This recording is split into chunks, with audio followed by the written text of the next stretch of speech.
On your DJI Pocket 4, there is a new button just right here with a C for custom, which means that we can set whatever we want from the list of action for what to do with that button.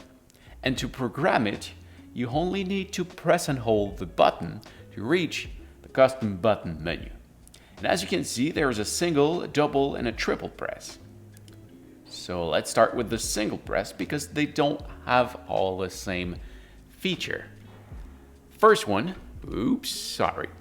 quick capture will switch to photo mode and take a picture just right away, wherever you are, except if you are recording. Then C1 quick capture is a custom mode. So it would switch to your custom mode. You can create custom mode by going here on the character here and plus, and you can create a C1 right here. So it would take a quick capture on this mode, whatever it is, photo, video, time lapse, or whatever. Let's return over here. Gimbal recenter will recenter to the front. This is the option that I like to take. Rotate gimbal that you can also do by triple tap the joystick. However, by doing it, you always hear in your recording tuck, tuck, tuck, tuck, tuck, tuck, every time you use it. Now, a single press on the custom button will do the very same thing. As we have saw custom mode that you can program, this will switch between C1 and C2. This one will switch between photo and video mode.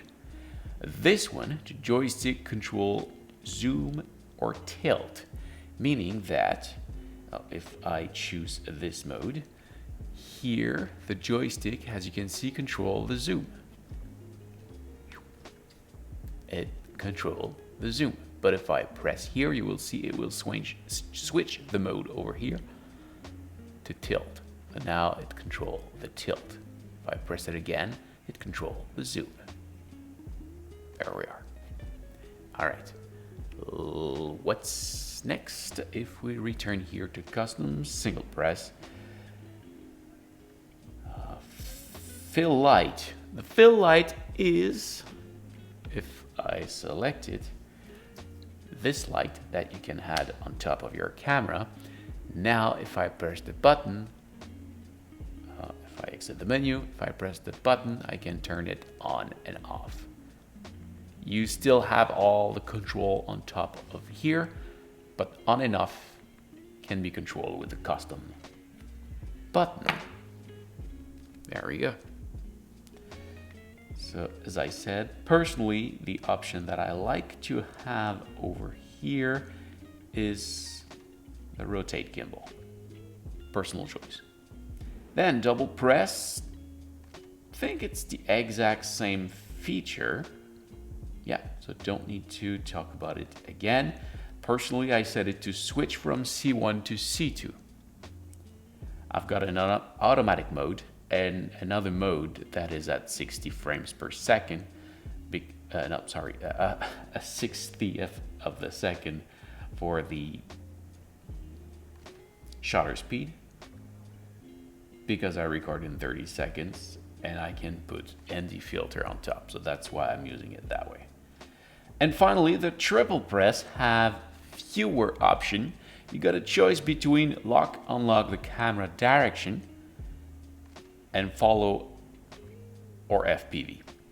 By default, it is the first one. I personally choose the second one, and I'll show you why. Here, well, if I want to change the mode, okay, if I want to change the mode, so if I so follow will always be level. However, FPV, if you drop down the camera, it just follow everywhere. So in some situation, you have to switch to that mode very quickly. And I like the fact that it's here. The other one was to keep the camera orientation in place, and you can always do that by pressing and holding the joystick. So you see now if I turn, it does follow. But if I press and hold the joystick, it remains into that orientation. So I don't see why I would like to have this feature over there. So this is how you program the custom button. I hope this was helpful.